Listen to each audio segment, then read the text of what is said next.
Chair recognizes the gentleman from California, Mr. Swalwell, for 5 minutes.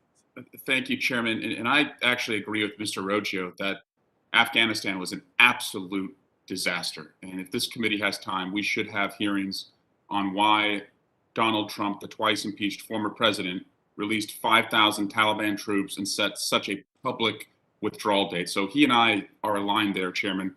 But today we're here to talk about the evolving realities of terrorist threats to the United States. And I wanted to draw the committee's attention and some of the witnesses to an article that I published last year in the Harvard Journal on Legislation titled Homeland Security 20 Years After September 11, Addressing Evolving Threats. And I laid out and proposed that domestic terrorism has become a more complex, more diverse, and more dispersed threat. And I would ask Dr. Cynthia Miller-Idris if you agree with the premise that domestic terrorism is now the largest threat to the homeland.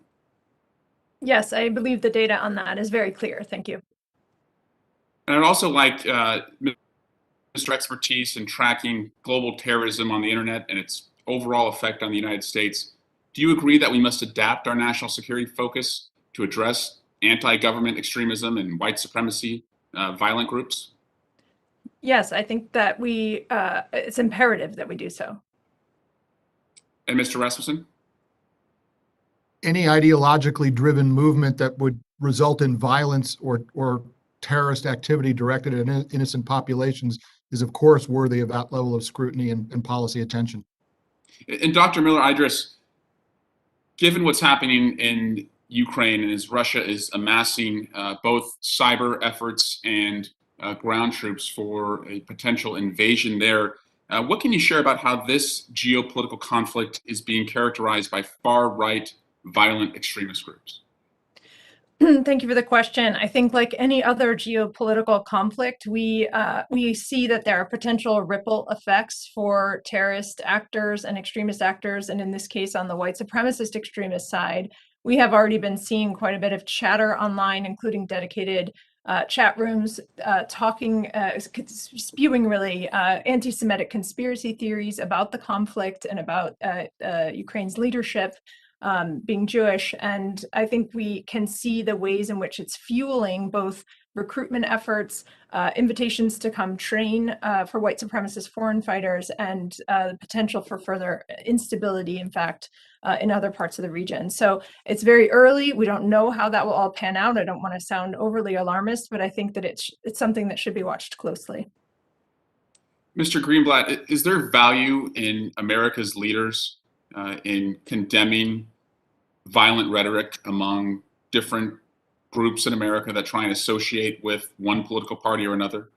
There's no question, Mr. Congressman, that we need elected officials, policymakers, and public figures of all sort to call out extremism whenever it happens. And in particular, I'll just say we need, conservative voices to call it out when it comes from the right. We need progressive voices to call it out when it comes from the left. We need Jewish voices to call it out when you hear Jewish extremism, Muslim voices, when we hear Islamist extremism. All of us have a responsibility to do this.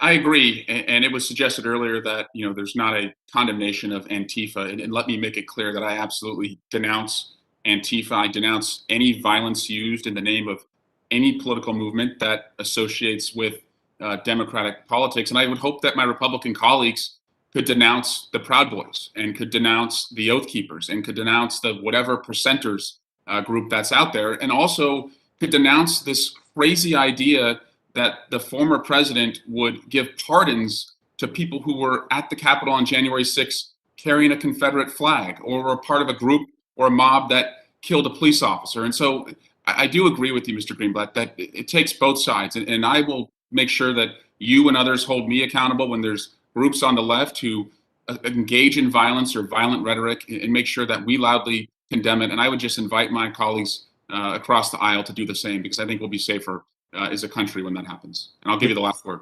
Mr. Congressman, I'll just give you a data point. ADL, we track extremist-related murders. And in the past decade, we found one Antifa adherent who was involved in a murder.